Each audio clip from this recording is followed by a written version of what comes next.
Syrian rebels have reportedly destroyed a group of elite Russian special forces in an ambush, as several sources indicate. The incident occurred as Syrian insurgents continue to make advances against government forces, nearing the outskirts of Aleppo, approximately 10 kilometers away. Photographs allegedly depicting the aftermath of the ambush, including the destruction of a Russian tactical vehicle and the seizure of personal weapons, were shared by the rebels. The images serve as evidence of the successful strike against the Russian forces, though details regarding the number of casualties or other operational specifics remain unclear. The rebel forces are currently conducting a coordinated offensive against Syrian military positions. They claim to have captured a number of settlements, including Balu, Khair Drakal, Kubtan al-Jabal, Salam, Al-Mari, Qasimiya, Kafr Bisin, and Hawar. The insurgents have also posted footage of abandoned Syrian military vehicles and scenes of soldiers trampling portraits at captured military sites. Reports from the scene indicate that Syrian forces and allied militias left behind wheeled military equipment, and rebels have stated they have taken prisoners during these operations. In response to the rebel advance, Russian forces have been deployed in an attempt to halt the insurgents' momentum. Russian air support, special forces, and artillery are being used extensively to support Syrian government troops who are struggling to retain control over strategic locations near Aleppo. The coordination between Russian and Syrian forces highlights the critical role Moscow plays in maintaining the current regime's hold over contested regions. The conflict in Syria has witnessed several shifts in momentum over the years, with various factions gaining and losing territory.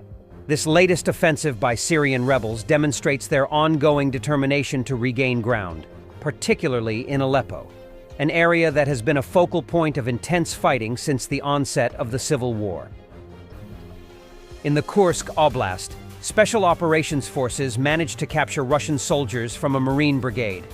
The command of the Special Operations Forces stated that several dozen Russians from the 810th Marine Brigade were captured.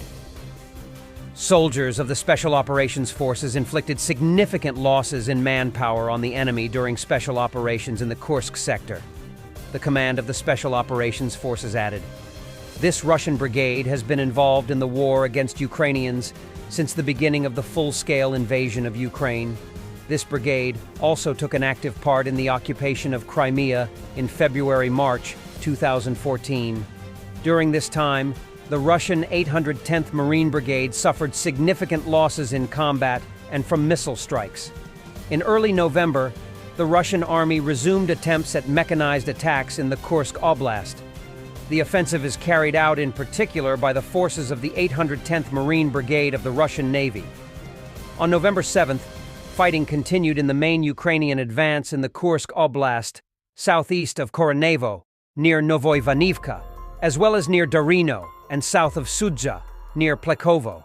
However, the front line has not changed significantly.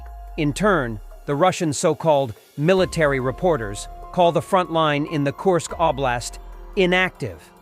Meanwhile, the commander of one of the Ukrainian Armed Forces brigades said that the Russian military has much less armored vehicles and artillery in the Kursk Oblast than elsewhere on the front line, especially in the Donetsk region. Recently, units of the Armed Forces of Ukraine operating as part of the Siversk Joint Task Force successfully repelled a mechanized assault by Russian troops in the Kursk Oblast. Discipline in the Russian army. The wounded soldier apparently deserted from his position.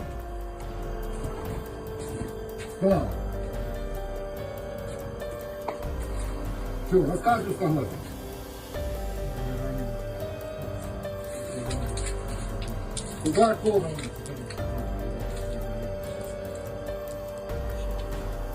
Давай без пиздежа. Куда пошел? До деревни сколько? Ты 300-й дополз до деревни, узкоглазый, бля? А? Рассказывай правду. Я тебя сейчас обнулю здесь.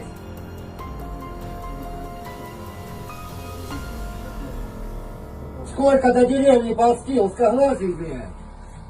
Иди сюда, блядь, ты за столом иди. А? Иди за столом. Сейчас. Lavrov claims that his patience regarding the ongoing ATAC-AMS strikes is about to run out. He's so worked up that he resorted to speaking in proverbs. The attacks are continuing. The Ministry of Defense reports we have many proverbs that reflect the character of our people. Measure 7 times, cut once. The Lord endured and commanded us to do the same, but patience, when tested endlessly, comes to an end. Another saying that should be on the minds of Western officials in this situation: a Russian man takes a long time to harness. After that, I am sure the viewer knows. 25 years ago, Ukraine transferred missiles and strategic bombers to Russia. In exchange for the transferred weapons, Moscow canceled part of the debt for gas. In the first part of the series of investigations, schemes found evidence that the Russian army is shelling Ukrainian cities with Kh-55 cruise missiles handed over in 1999. In the sequel, the journalists talk about strategic bombers, which the Ukrainian authorities also gave to the Russian Federation a quarter of a century ago, and some of which are now in combat formation of the Russian army. The journalists established this by analyzing the serial numbers of the planes in the archive of the agreement of those times, data from international air registers, and also thanks to the comparison with the numbers of bombers that are now, according to Ukrainian intelligence, used by the Russian army. Norway proposes doubling its aid to Ukraine in 2025 to at least $2.75 billion, up from $1.37 billion in the draft budget. PM Sture. The situation in Ukraine is more severe, and we want Norway to lead in supporting Ukraine's resistance. Some heartwarming content. Officers of the Defense Intelligence of Ukraine conducted an evacuation of 15 cats and kittens from Zmyiny, Snake Island. This was done because the approach of cold weather complicates the carefree life of numerous cats and kittens living on Zmyiny Island. The cats were taken to one of the largest animal shelters in Ukraine, Syria, by Defense Intelligence of Ukraine.